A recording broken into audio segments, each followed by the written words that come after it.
Hello guys, welcome to EPD education.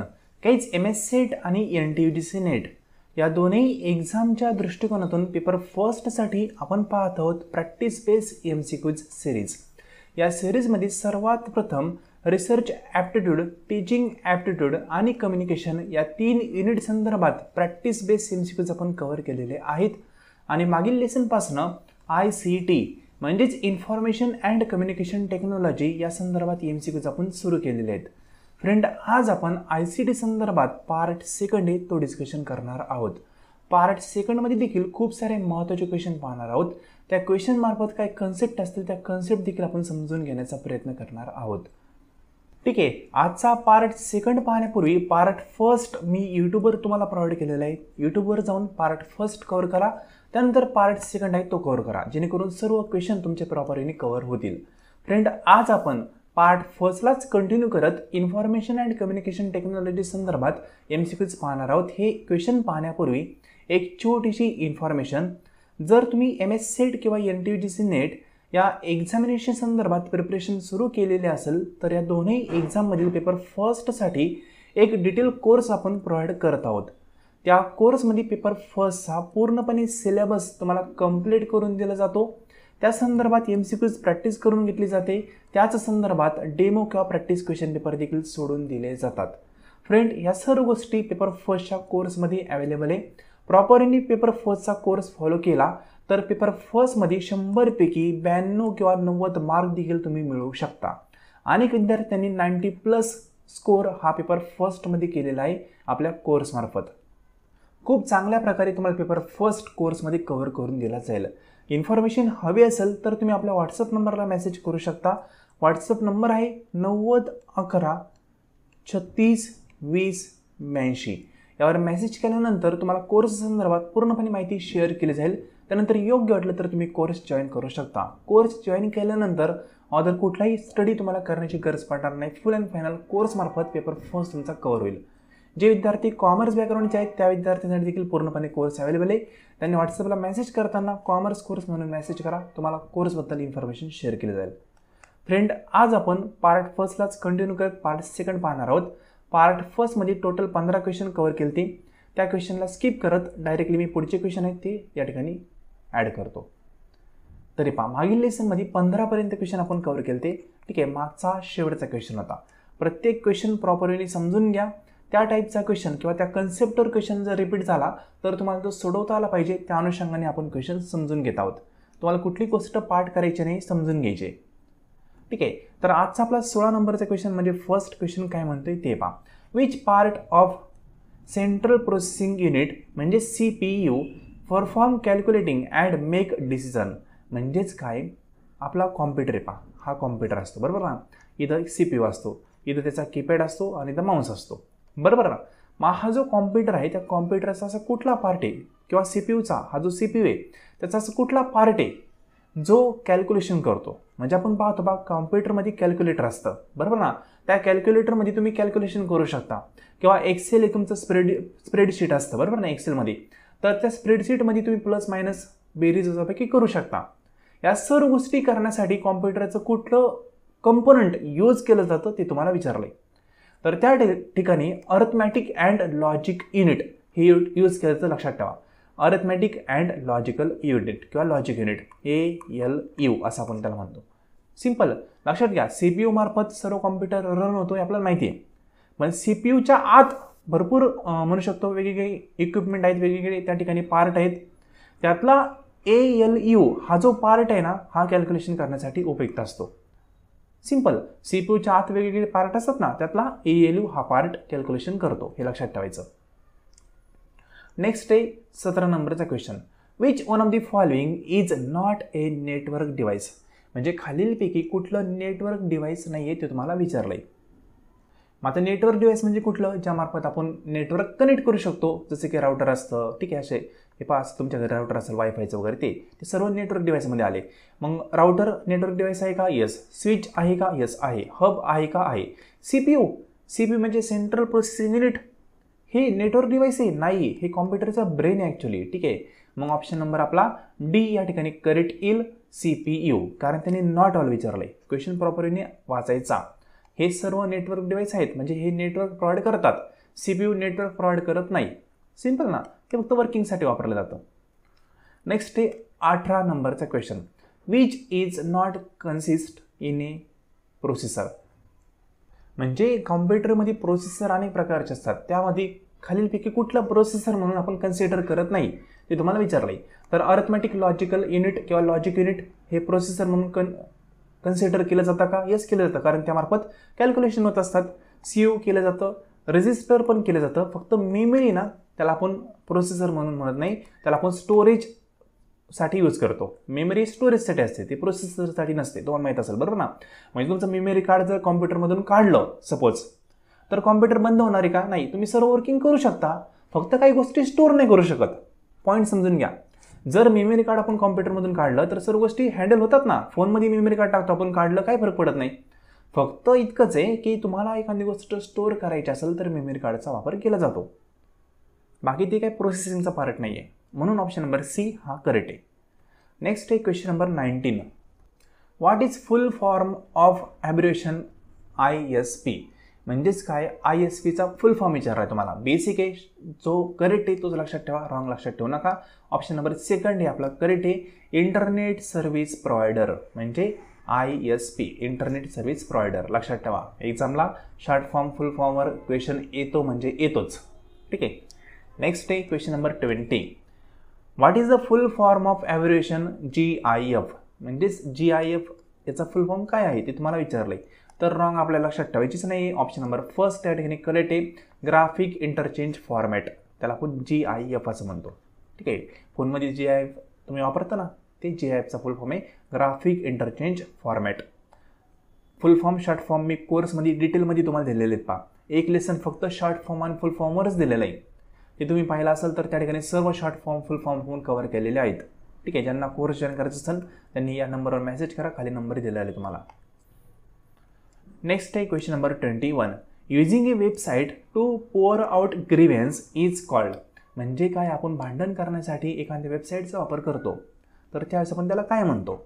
म्हणजे basic आहे पहा, जे नेते मंडळी असतात पहा, तिकडून एखादा नेता असतो, त्या नेत्याने काहीतरी पोस्ट टाकलेली असते, त्या पोस्टला रिप्लाय म्हणून दुसरा नेता काहीतरी पोस्ट टाकतो आणि ते ऑनलाईनच भांडण करतात पहा, बरं ना.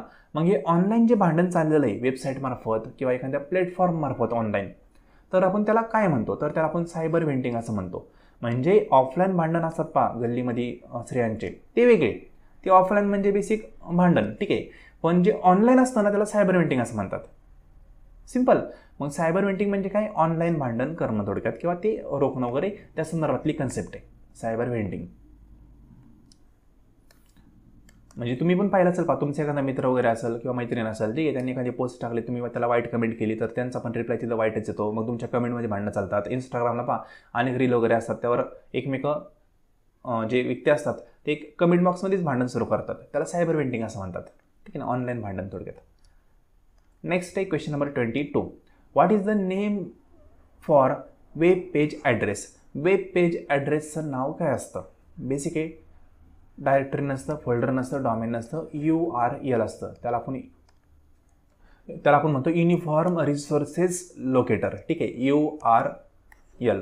म्हणजे थोडक्यात या ठिकाणी काय असतं, कोणती वेबसाईट असते ना, आपण म्हणतो पहा तुमची वेबसाईट आम्हाला पाहिजे, म्हणजेच काय, तुमचं URL आम्हाला सांगा.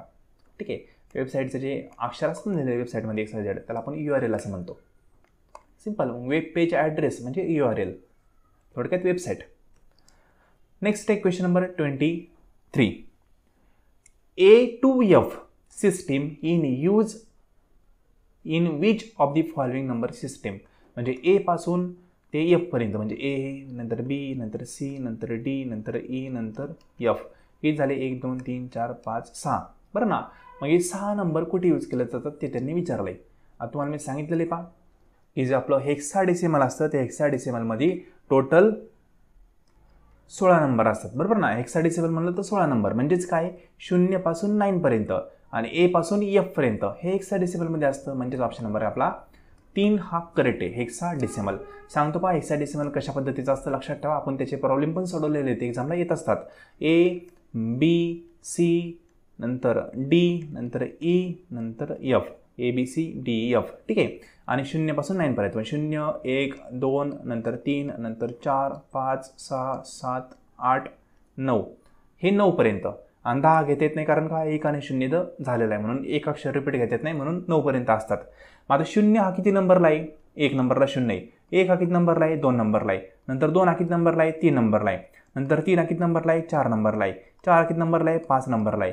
5 हा किती नंबरला आहे? 6 नंबरला. 6 हा किती नंबरला आहे? 7 नंबरला आहे. 7 हा किती नंबरला आहे? 8 नंबरला आहे. 8 हा किती नंबरला आहे? 9 नंबरला आहे.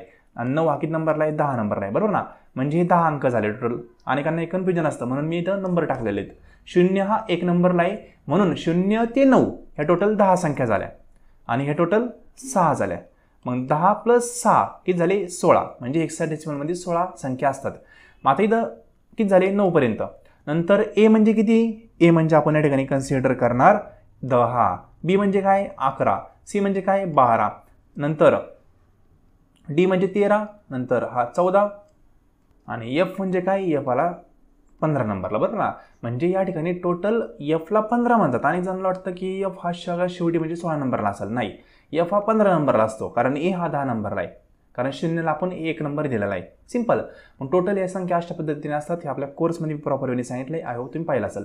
मग त्या ठिकाणी कन्फ्युजन तुमचं क्लिअर झालं असेल की हेक्साडेसिमलमध्ये 16 नंबर असतात. ते 16 कसे भरतात? तर 0 पासून 9 पर्यंत 10 संख्या होतात आणि ए पासून एफ पर्यंत 6 संख्या होतात. टोटल होतात 16. सिंपल. नेक्स्ट आहे क्वेश्चन नंबर, इथं पहा एक मिनिट, मागचा जो क्वेश्चन होता त्याने विचारलं होतं ए टू एफ कुठं असतं? तर हेक्साडेसिमलमध्ये असते ए टू एफ. ठीक आहे. तर पुढचा क्वेश्चन काय म्हणते पहा, which one of the following is not a web browser? Web browser कुठलं नाही ते विचारलंय. वेब ब्राउझर म्हणजे काय? ज्यामार्फत आपण एखादी वेबसाईट सर्च करू शकतो किंवा असं एखादं ब्राउझर त्यामार्फत आपण कुठलीही वेबसाईट इंटरनेटवरची पाहू शकतो तर आपण वेब ब्राउझर असं म्हणतो. म्हणजे आपल्याला काही पण शोधायचं असेल तर आपल्याला वेब ब्राउझर लागतं. म्हणजे तुम्हाला म्हणलं एखादी गोष्ट शोधा, तुम्ही सगळ्यात पहिल्यांदा काय म्हणता? क्रोमवर शोधतो. क्रोम हे वेब ब्राउझर आहे. सिंपल ना? म्हणजे आपण त्याच्यामार्फत वेबला ब्राउज करू शकतो तर आपण वेब ब्राउझर असं म्हणतो. मग कुठलं नाही ते विचारलंय. फायरफॉक्स आहे, त्याच्यावर आपण कुठली वेबसाईट सर्च करू शकतो. फेसबुक हे वेब ब्राउझर नाही आहे. क्रोम हे आहे, सफारी पण आहे. ठीक आहे. फेसबुक हे वेब ब्राउझर नाही आहे का? तर फेसबुकवर तुम्ही काही पण सर्च नाही करू शकत. फेसबुकवर लिमिटेड गोष्टी सर्च करू शकता. म्हणजे थोडक्यात फेसबुक हे ॲप्लिकेशन एक. फेसबुक पण तुम्ही क्रोमवर सर्च करता. एखाद्याला फेसबुकचं लॉग इन करायचं असेल तर तो नॉर्मली क्रोमवर जातो, FB लॉग इन म्हणतो. म्हणजे FBवर जायचं असेल तरी क्रोम लागतं. पण फेसबुकवरून तुम्ही क्रोमवर जाऊ शकता का? नाही, कारण हे वेब ब्राउझर आहे. ठीक आहे. हे सर्व वेब ब्राउझर आहे आणि हे एक ॲप्लिकेशन आहे, एक प्लॅटफॉर्म आहे, त्याचा काही संबंध नाही आहे. वेब ब्राउझर म्हणजे लक्षात ठेवायचं की पर्टिक्युलर ब्राउझरमार्फत आपण वेगवेगळ्या वेबसाईट सर्च करू शकतो. ठीक आहे. फेसबुक हे वेब ब्राउझर नाही आहे. व्हॉट्सअप वेब ब्राउझर आहे का? नाही. इंस्टाग्राम नाही. ठीक आहे. हे कुठले वेब ब्राउझर नाही आहे. वेब ब्राउझर म्हणजे क्रोम, फायरफॉक्स, सफारी हे सर्व. त्याच्यामार्फत आपण कुठली वेबसाईट सर्च करतो. किंवा थोडक्यात सांगायचं झालं, तुम्हाला कुठलाही एखादा परीक्षा फॉर्म वगैरे भरायचा असेल तर तुम्ही कुठल्या वेबसाईटवर किंवा कुठल्या म्हणू शकतो ब्राउझरवर जाऊन तुम्ही फॉर्म भरू शकता. ते सर्व वेब ब्राउझर. थोडक्यात ना, फेसबुकवर जाऊन तुम्ही थोडी परीक्षा फॉर्म भरू शकता? नाही भरू शकत ना, म्हणून त्याला वेब ब्राउझर म्हणत नाही. यावर जाऊन भरू शकता, यावर जाऊन भरू शकता, यावर पण जाऊन भरू शकता. साधं एक्झाम्पल, MS सेटचे फॉर्म सुटले, या 3वर जाऊन तुम्हाला फॉर्म भरता येईल. फेसबुकवर जाऊन थोडी फॉर्म भरता येणार आहे. सिंपल ना. Next question number 25. Which one of the following would not be consider as a form of secondary storage? म्हणजे खालीलपैकी कुठलं सेकंडरी स्टोरेज नाही हे तुम्हाला विचारलं आहे. नाही मला विचारलं आहे. ठीक आहे. नॉट. तर फ्लॉपी डिस्क सेकंडरी स्टोरेज आहे कारण डिस्क आहे. हे पण डिस्क आहे, सेकंडरी आहे. आता रॅम जो आहे ना तो सेकंडरी नसतो, तो आपलाच आहे. ठीक आहे. फ्लॅश ड्राईव्ह हा पण सेकंडरी आहे. पण थोडक्यात फक्त एक ऑप्शन राहतं रॅम. म्हणजेच आपण त्याला राम म्हणलं तर कोर्समध्ये राम हा सेकंडरी कसा असेल? राम हा आपल्यातच बसलेला आहे ना. मग या ठिकाणी असं लक्षात ठेवायचं, राम हा प्रायमरी आहे, तो आपल्यामध्ये आहे. ठीक आहे. तो इनर आहे, इनर. तो बाहेरचा नाही हे लक्षात ठेवायचं. राम हा किंवा आपला मित्र आहे राम असं लक्षात ठेवायचं. राम हा आपल्यामध्ये, तो बाहेर नाही आहे, तो आपल्या शरीरातच आहे असं लक्षात ठेवायचं. म्हणजे ते सेकंडरी नाही, ते प्रायमरीमध्ये येतं. सिंपल ना. जे इनबाइल्ड आहे त्याला पण प्रायमरी असं म्हणतो रॅमला. फोनचा पण रॅम असतो पहा, इनबाइल्ड असतो ना. नेक्स्ट आहे question number 26. Which of the following domain is use for profit businesses? म्हणजे प्रॉफिटचे बिझनेसेस जे असतात त्यासाठी कुठलं डोमेन नेम यूज करतात ते विचारलं आहे. तर नेट डॉट म्हणजे फॉर एक्झाम्पल XYZ.com असं असतं ना, वेबसाईट असतं ना बा, .com लागलेलं असतं काहींना, काहींना .net लागलेलं असतं, जर गव्हर्नमेंटचा एखादा तुम्हाला फॉर्म भरायचा असेल तर .org लागलेलं असतं, बरोबर ना. तर हे डॉटच्या पुढचं जे डॉमेन नेम असतं ते वेगवेगळ्या प्रकारचं असतं. मग या ठिकाणी त्यांनी विचारलं की जे बिझनेस प्रॉफिट मिळवतात त्यांच्यासाठी कुठलं डॉमेन नेम यूज केलं जातं. तर .net हे नेटवर्किंग साईटसाठी असतं, याचा काही संबंध नाही. एज्युकेशन साईटसाठी .education असतं. नंतर .com म्हणलं तर प्रॉफिट मेकिंग बिझनेस, ज्या पण कंपन्या आहेत त्यांचे .comच्या वेबसाईट आहेत ना त्या प्रॉफिट मेकिंगवाल्या आहेत, हे लक्षात ठेवायचं. आणि .org म्हणलं तर नॉन प्रॉफिटवाल्या, ठीक आहे, ज्या ऑर्गनायझेशन आहेत त्यांना प्रॉफिट मिळवायचं नाही पण त्या समाजासाठी काम करतात. म्हणजे या वेबसाईटच्या शेवटी .org असताना ते नॉन प्रॉफिट असतात आणि .com म्हणलं तर प्रॉफिटवाले, हे लक्षात ठेवायचं. सिम्पल ना. मग प्रॉफिट मेकिंग बिझनेससाठी .com असतं. नेक्स्ट आहे question number 27. DVD technology use an optical media to store the digital data. DVD is an acronym for. आता ॲक्च्युली DVDचा वापर कोणी करत नाही, ठीक आहे. DVD हे काळाच्या आड गेलेली गोष्ट आहे, पण त्याचा फुल फॉर्म त्यांनी विचारला आहे. तर DVDचा फुल फॉर्म आहे डिजिटल व्हर्सेटाईल डिस्क, ठीक आहे. कदाचित यावर क्वेश्चन येणार नाही कारण ओल्ड टेक्नॉलॉजी. नेक्स्ट आहे question number 28. During day time noise pollution in residential area should not exceed.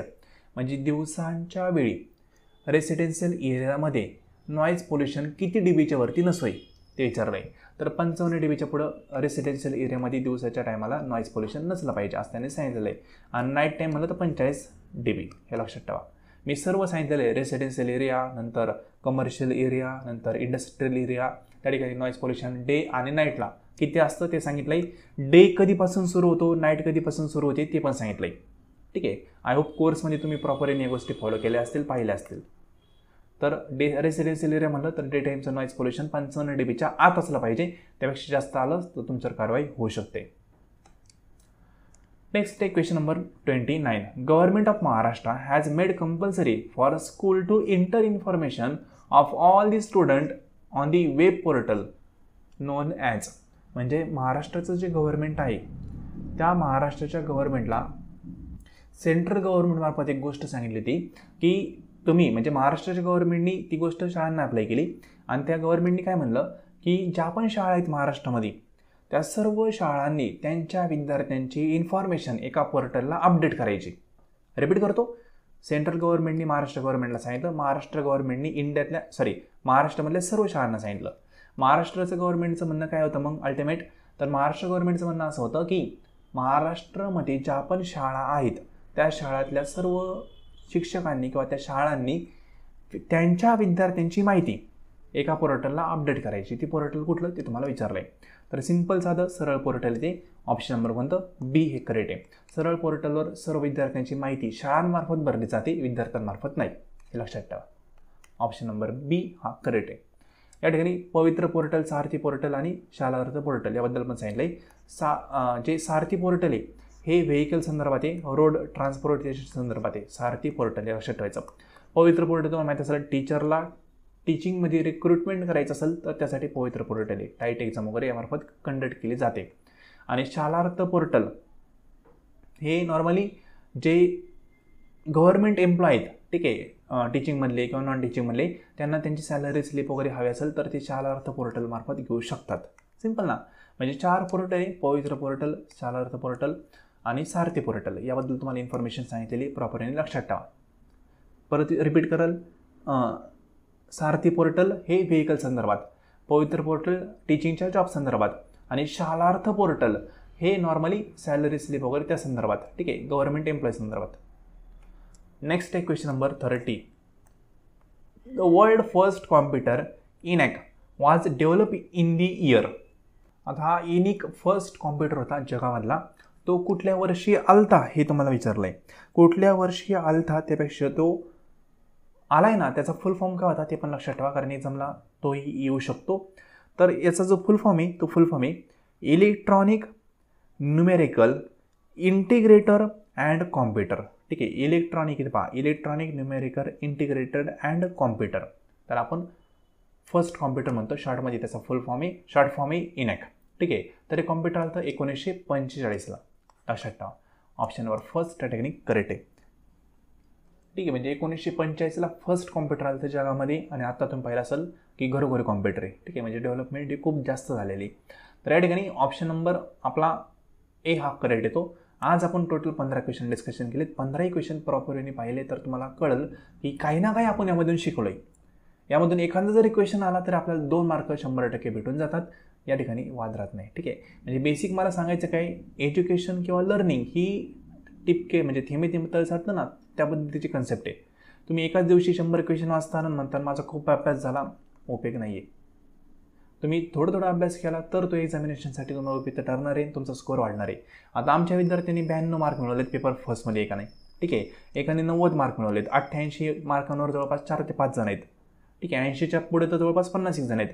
मग असे इतके मार्क जर तुम्हाला पेपर फर्स्टमध्ये 100पैकी भेटत असेल कॉम्पिटेटिव्ह एक्झामला, तर हा स्कोअर काही 1-2 दिवसात होतो का? नाही. यांनी 6-6 महिने प्रॉपरने अभ्यास केला, प्रॉपरने कोर्स फॉलो केला. 6 महिने म्हणण्यापेक्षा तुम्ही 3-4 महिने जरी प्रॉपरने कोर्स फॉलो केला तरी तुमचा हा स्कोअर होऊ शकतो. अवघड नाही, फक्त प्रॉपरने गोष्टी पाहिल्या पाहिजे. सिम्पल. तर फ्रेंड, आज आपण 30पर्यंत क्वेश्चन डिस्कशन केलेत. यापुढचे क्वेश्चन नेक्स्ट सेशनमध्ये कव्हर करूया. जर तुम्हाला कोर्स जॉईन करायचा असेल कॉमर्स या सब्जेक्ट संदर्भात किंवा पेपर फर्स्ट या सब्जेक्ट संदर्भात, तर तुम्ही व्हॉट्सअपला मेसेज करा. हा नंबर आपला दिलेला आहे. ठीक आहे, मेसेज करून इन्फॉर्मेशन पाहू शकता. आजचं लेसन संपूर्ण पाहिले त्याबद्दल थँक्यू सो मच.